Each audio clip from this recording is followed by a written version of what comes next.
Han Makha Maike 9-a-side men's open state level football tournament ki sem sabal ore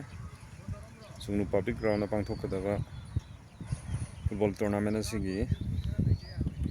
sem sabal ore poi mami duni